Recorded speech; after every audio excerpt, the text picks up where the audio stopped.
Hola a todos, ¿qué tal? ¿Cómo están? Nosotros encantados de estar de nuevo con ustedes. Uno de los temores ancestrales de los parisinos es que el Sena desborde a su paso por París. Afortunadamente, el cambio climático, con sus sequías y la falta de nieve en las montañas, aleja algo ese peligro.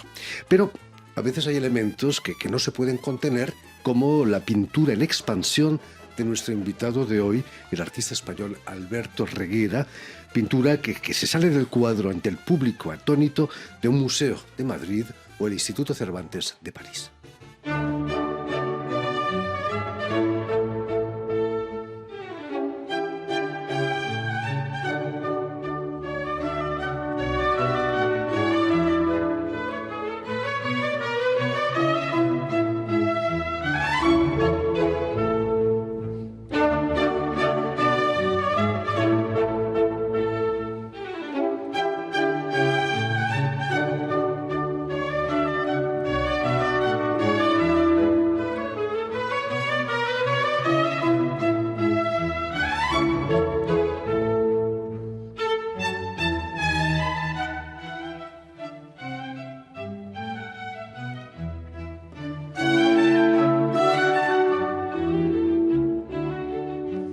Muy buenas tardes, Alberto. Alberto Buenas Reguera. tardes. Bienvenido de nuevo a Radio Francia Internacional. Encantado de estar de nuevo. Gracias por invitarme. Es un placer tenerte aquí con nosotros. No se pueden poner puertas al campo, ¿no, Alberto? Y menos a la pintura. Y menos a un pintor que es de Castilla, ¿no? Son Que los campos más anchos de España, Eso ¿no? es, que esos horizontes anchos no tienen límites. Y Imagínate. quizá de ahí me viene la expansión de mi pintura, de no poner límites a nada. Sí, Permíteme que recuerde a nuestros oyentes que has nacido en Segovia, en eso es. plena Castilla, en 1962, si no me Sí, equivoco. bueno, 61. 61, no quiero Sí, al final de rejuvenecerte 61, o demasiado. sea que bueno, más o menos. Pero que va a ser en la Universidad de Valladolid, donde te licencias en Historia.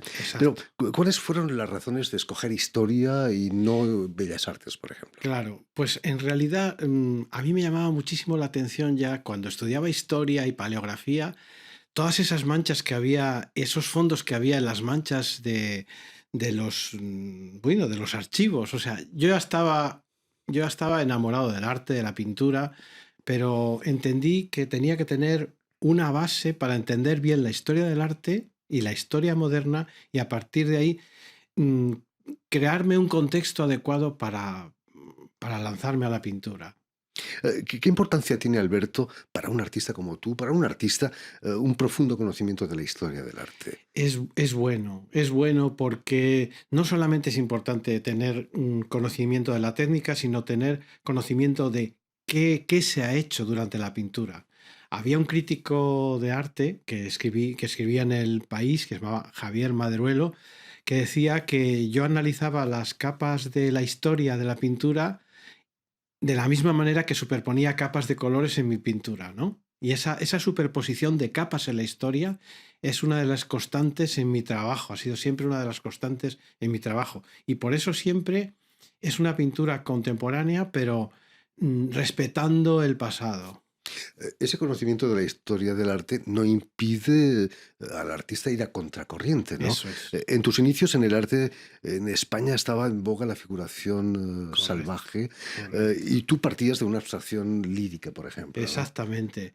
O sea, a mí una de mis fuentes de inspiración, aparte de Castilla, era la abstracción lírica francesa. Todos esos pintores de los años 50 que habían materializado sus sensaciones interiores a través de la pincelada. Esa abstracción lírica con pintores como Schneider o Soulas o, bueno, que Nicolás de Stael. Nicolas de Stael, Hartung, no eran los más populares, no era una corriente que estaba en boga en España, que estaba en boga más la figuración, ¿no? Y en ese momento la figuración salvaje alemana también, pero yo me decanté por poetizar la materia y por eso elegí la abstracción lírica francesa y me mantuve mis 13. Dije, esto es lo que el mensaje que yo quiero transmitir y voy a seguir. En esa figuración lírica la materia era muy importante, los empastes, la cantidad de Exacto. color, ¿no? Eso lo Sí, has heredado de ellos, eso. sí. Para mí ha sido otra de las constantes de mi trabajo es la materia. Mismamente yo he fabricado con pigmentos igual, pues de titanio, de azules de Prusia, cobaltos, todo eso lo iba, con aglutinantes diferentes, iba creando yo mi propia materia, mi propio color, que si tú lo creas, no se puede volver a crear el mismo color. Es como la nube que ves en el cielo nunca será la misma, ¿no? Y entonces eso era el encanto de generarte los propios colores, esa, digamos, esa alquimia que yo tenía con la pintura, ¿no? Eso lo hacían ya los pintores holandeses del siglo XVII, ¿no? Rembrandt. Exacto, sí, lo hacían Rembrandt, lo hacía Ruysdael, lo hacía Van Goyen, y por eso yo siempre me enamoré de la pintura holandesa, por esos horizontes que luego yo hacía una comparación siempre, volviendo a Castilla, yo siempre hacía una comparación entre la planitud de de los paisajes holandeses y la planitud de los paisajes castellanos. Y me acuerdo que había un libro de Paul Claudel que dice, sí, pero las planitudes holandeses generan una elasticidad incierta, decía él. Que era muy bonito eso, porque decía, es que al final se funde con las nubes. Y de pronto acabas tus estudios ahí en España y Sí, decides en venir, Valladolid. gracias a una beca, a Sí, París, eso es. donde vas a seguir unos cursos en la prestigiosa Escuela del Louvre Eso es. apostar por la creación, una apuesta más bien arriesgada, ¿no? Sí, es verdad que me vine a París, yo ya tenía el ojo puesto en Madrid también, pero enseguida, además de estudiar la historia, creo que mi verdadera escuela fueron los museos. Yo cuando empecé a ver aquellas pinturas de Camille Baillan o de todos aquellos, de los impresionistas, yo creo que esa fue mi verdadera escuela. Y París, por eso me impregné completamente de lo que es París, ¿no? París me envolvió gracias a sus museos. Sí, sí. Cuéntanos, en tu pintura vas más allá del lienzo, le Eso das es. volumen, muchas capas de materia. ¿Cómo nace en ti esa Esa necesidad necesidad, de ir más allá sí. del lienzo? Bueno, pues lo que pasa es que, como decía, mi pintura es una superposición de capas y de raspados, ¿no? Y al final se va generando una materia que son paisajes abstractos, pero que se convierte en un objeto. Ese objeto, cuando está en el muro, mm, es como si pide más sensorialmente que visualmente. Entonces, ¿qué es lo que pasa? Pues que hay que materializar esa... Intentaba yo, digo, tengo que materializar ese marco invisible, esa sensación que te produce el cuadro. Entonces, ¿cómo lo materializo? Expandiendo la pintura. Voy a materializar el aura de la pintura. Y es lo que hice, y por eso expandí la pintura fuera del cuadro. Estás rozando la escultura, Eso incluso es. esas esculturas, si me Ujú. permites, las pones en instalación. Eso es. Hay un momento que es, estas pinturas objeto, pesan tanto que las pongo en el suelo. Las pongo en el suelo de una manera natural y un día entiendo, digo, es que fíjate qué relación se ha establecido, se ha independizado del muro y se ha puesto en el suelo. Y en el suelo funciona como una escultura, como una escultura. Y dije, fíjate la relación que se establece entre el espacio y la materia y el espectador que puede girar alrededor. Y a partir de ahí, para mí, el espacio fue un elemento tan fundamental como el pigmento o como el pincel. Y a partir de ahí empecé a trabajar hacia el espacio. Eh, Alberto, ¿te ha perjudicado el hecho de ser un artista difícil de catalogar? No eres escultor, Claro, eres pintor, por supuesto, pero sí. algo más, ¿no? Bueno, es verdad que lo que era difícil yo creo era meterme, o sea, encajarme en una corriente determinada. No era exactamente un pintor figurativo, no era exactamente un pintor de paisaje, no era exactamente... Pero yo siempre he estado rozando el límite y eso es lo que me ha gustado mucho. Yo sabía que tampoco, que había un momento que si te sobrepasabas ese límite, se caricaturizaba esa idea poética que tenías, ¿no? Que tenía. Y sí es verdad que era difícil por sobre todo porque había una evolución y cómo defines cosas que están por definir. ¿no? Difícil, ¿eh? Era difícil. Entonces, bueno, sí, es verdad que eso. Y sobre todo, había que explicar el proyecto. Me acuerdo en Singapur, en una de las exposiciones que hice, que me decía sí, la comisaria de arte de allí, decía, pero es pintura, ¿no?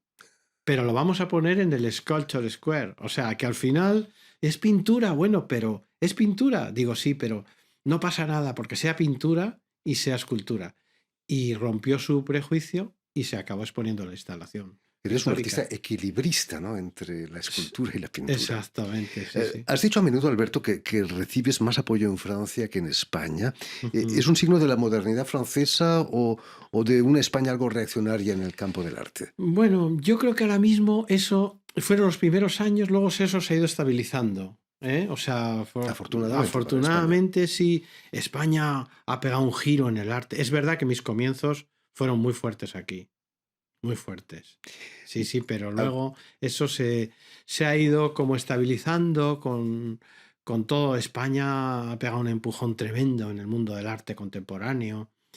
Y Francia para mí significa mucho. Lo tengo muy metido en el corazón porque esos comienzos son inolvidables. nadie es profeta en su tierra, decimos. Tu primera gran retrospectiva fue en Hong Kong, precisamente en Es verdad. 2015, Sí, y llevaba sí, un título poético, Paisajes de azul expansivo. claro. Fascinó seguramente a los orientales, eso. Sí, mi pintura tiene un lado muy oriental, porque yo me preocupo mucho de rememorar esa idea que ellos tienen, primero de invertir la idea del paisaje, de hacer leve lo pesado, de hacer de la nube hacer, como te diría yo, una nube, una nube llena de textura y luego de el suelo hacerlo leve, esa idea de invertir esa idea de paisaje, ¿no? Digamos, de la costra celeste. Pero además de eso, ese lado poético, oriental, porque ellos es como cuando pintan, es como que hacen poemas sin voz. Y ha habido siempre una relación, ha sido una muy buena con Asia, con China. Es una pintura que tiene un lado muy oriental y de hecho mi trabajo yo creo que tiene que ver con esas nubes, con esa manera de solucionar eso, como ellos solucionaron el Sansui en las montañas agua. O sea que voy a hacer la nube en forma de montaña y así soluciono esto, ¿no? Sí, Sin sí, duda la pintura china ha influenciado en tu trabajo, pero sí, seguro que más todavía los campos de Castilla, ¿no? sí, muchísimo. Los horizontes de Castilla, para mí, que además lo he vivido en mi infancia, esos impactos que eso no se va, eso se queda ahí, esos atardeceres, malvas que ibas por Tierra de Campos, por Palencia, hasta llegar a Segovia, esos recorridos que hacía con mis padres en coche, íbamos en coche, no por las autopistas, sino La por carretera, donde hay que ir por supuesto. para saborear el paisaje, ¿no? Yo creo que eso que ha quedado en mi retina. Y luego, un poco más tarde ya, yo empecé a establecer una relación entre esos horizontes anchos de Castilla y los paisajes de Rozco. Imagínate, sí, no es Sí, tan sí, lejos. no estaba lejos, no. Habrá que esperar hasta Ujú, 2019 para que Madrid te proponga una exposición en el ujú. Museo Thyssen-Bornemisza, nada más y nada menos, en la que muestras tu obra en diálogo con la pintura holandesa del siglo XVIII. Así es, Es otra de tus eso es. influencias. Bueno, un poquito antes del 19, en el 17 y 18, ya ahí se empieza a plantear una exposición que finalmente se materializa en el 21 por aquello de la pandemia y todas estas cosas, inspirada en una de las piezas de la colección Thyssen. Entonces me dieron a elegir y yo elegí una pieza de la pintura holandesa. Yo había hecho mucho viaje exterior por Holanda y cuando vi aquel cuadro de Aer van der Neer, que era ese claro de luna con un camino bordeando el canal, aquella pintura, eso me pareció que contenía todos esos elementos que yo podía desarrollar con una pintura contemporánea. Y luego tuve el honor de hacer esa exposición individual en el Thyssen con el cuadro original de esa colección. Imagínate. Y eso Es fue precioso, un lujo sí, un lujo y total. además es verdad que este equipo del Thyssen, cómo trabajan, que no sé, no tengo palabras, sí. Volviendo, Alberto, a la performance que acabas de Ujú, realizar en el Instituto Cervantes, aquí en París, ujú. ya la habías realizado precisamente en el Thyssen-Bornemus, allí en Madrid. Eso es, Son las imágenes que veíamos al principio. ¿Cómo nace la idea de hacerlo en público? eso es es una idea, porque como estábamos comentando, me dio por expandir, por materializar la pintura, por sacarla del cuadro, que ya es bastante locura. Ahí ya se establece una idea de un debate sobre el soporte también y sobre el marco, ¿no? Y yo dije, y una vez pensé, ¿por qué no compartir esto con el público? Digo, es muy arriesgado, pero lo voy a hacer. Y una de las primeras veces que lo hice, me acuerdo que fue en Hong Kong, precisamente, otra en el Museo Esteban Vicente de Segovia, donde luego vino la retrospectiva en España más tarde que la de Hong Kong, años más tarde, pero es esa idea de compartir y de crear como una especie como de comunión entre el espacio, te tienes que apoderar del espacio y tienes que estar en contacto con el espectador. Entonces, esa idea de mostrar esa expansión, pero sobre todo de que ahí nunca mejor dicho, la pintura es riesgo. Porque la pregunta es, ¿tienes pensado ya lo que vas a hacer? Entonces, siempre hay un plan determinado, pero ese plan determinado cambia justamente en el momento en el que vas a ejecutar esa expansión en un espacio determinado de tiempo, limitado de tiempo, que es en hora y media. Y la verdad es que siempre son unas experiencias únicas, irrepetibles y que las llevo muy... Quiero decir hemos hecho una en Hong Kong, se hizo la del Thyssen y ahora estoy muy contento de la que he hecho aquí en París, en el Instituto Cervantes de París. Y la verdad que expandir el Sena me ha gustado. Sí, sí. Es arriesgado como hacer radio en directo, ¿no? Es muy También. arriesgado, es muy arriesgado. mm, Pero el público, esa interacción con el público, vivimos unos tiempos, ya sabemos, de interacción. Bueno, hay palabras que están ahí siempre flotando, ¿no? Pero el público es el que te está dando la clave con de manera, con sus sentidos, con su presencia, está actuando activamente para darte la clave de cómo tienes que pintar. No solamente es estar concentrado. Estás concentrado, pero estás con el público. Y a la gente le encanta ver cómo te desenvuelves. Es verdad que es un ejercicio y cómo expandes esa pintura. Cómo la pintura tiene vida. Tiene vida. No se queda solamente... O sea, digamos que la pintura es el cadre hors cadre, ¿no? La pintura tiene más vida que el propio cuadro, ¿no? Sí, sí. ¿Cómo se siente el artista ante el público, pintando delante del público, lejos de la tranquilidad de tu taller, Ujú. por ejemplo? Pues la verdad que bien, ¿eh? Bien, yo ¿Es me un motor siento... el público para ti? Sí, es un motor y es un motor además que lo mágico, bueno, es un momento mágico que no se puede, que luego no se vuelve, no se repite, porque claro, es una... Y todos los que lo han visto quieren volver a... Dice, a ver cuándo haces otra que voy a ir, porque yo lo vivo con mucha tranquilidad, ¿eh? La gente te está... Oye, la gente, hay algunos que me dicen, estamos preocupados, a ver si te caes de la escalera, porque a veces me tengo que subir una escalera, ¿no? Pero la verdad que se pasa muy bien, de manera muy tranquila, y es una manera de que todos pintamos el cuadro.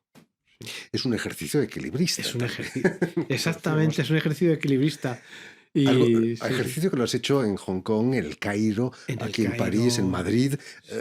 ¿Qué público ha reaccionado más positivamente, según tú? En general han reaccionado muy bien, muy sorprendidos. O sea, lo que ellos, la pregunta de lo que siempre me plantean es, ¿estás muy tranquilo? ¿No te pones nervioso? ¿No?